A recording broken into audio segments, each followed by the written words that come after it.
Sir PMK பாஜக இடம்பெறும் கூட்டணியில திருமாவளவன் இடம்பெற மாட்டேன் அப்படின்னு சொல்லியிருக்காரு சார். அவருடைய கருத்து, அவருடைய கொள்கை, அதை பற்றி நான் விமர்சிக்கிறதுக்கு நான் யார்? இல்ல சார், பாமகவை பத்தி தான் அவர் பேசியிருக்காரு. பாமக எந்த கூட்டணியில இடம்பெறுதோ நிச்சயமா அந்த கூட்டணியில் நான் இருக்க மாட்டேன் அப்படின்னு சொல்லிட்டு சொல்லியிருக்காரு. அதுவும் அவரது கருத்து. ஒவ்வொருத்தருக்கும் ஒரு கருத்து, கொள்கை, முரண்பாடு அல்லது ஈர்ப்பு இருக்கத்தான் செய்யும்.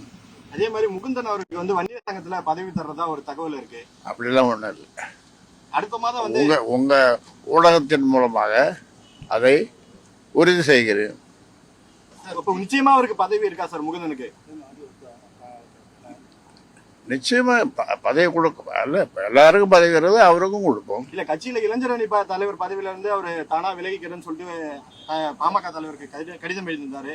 இதெல்லாம் அவருக்கு வன்னியர் சங்கத்துல பதவி அப்படின்ற ஒரு தகவல் வருது. அவர் கட்சி அது உண்மையா இல்லை. ஆனா நிச்சயமா முகுந்தன் அவர்களுக்கு பதவி வழங்கப்படுமா சார்? வழங்கப்படும். அது காலம் முடிவு செய்யும். குடும்பத்தில் இருக்கிறவங்களுக்கே பதவி கொடுக்குறோன்னு அன்புமணி சொல்லியிருந்தாரு. அதை மீறியும் நம்ம தொடர்ந்து பதவி கொடுக்குற மாதிரி இருக்காது. அது அவர் சொல்றது முரண்பாடான கருத்து.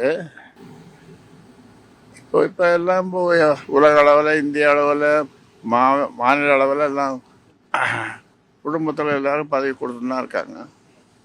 அதே மாதிரி இந்த எம்எல்ஏக்கள் இருவரும் மருத்துவமனையில் அனுமதிக்கப்பட்டதை பத்தி அவங்க ஒருத்தர் டிஸ்சார்ஜ் ஆயிட்டாரு. பேசி அவங்க ஒரு சிரிப்பலை எழுந்திருக்கு சார். அந்த கூட்டத்துல, சேலத்தில் நடைபெற்ற கூட்டத்துல இந்த மாதிரி 2 பேரும் மருத்துவமனையில் அனுமதிக்கப்பட்டிருக்காங்க. அதனால அவங்க பூரண குணமடையணும் பிரார்த்திக்கிறோம் அப்படின்னு சொல்லிட்டு அன்புமணி பேசுறாரு. கூட்டத்தில் இருக்கவங்க எல்லாருமே சிரிக்கிறாங்க.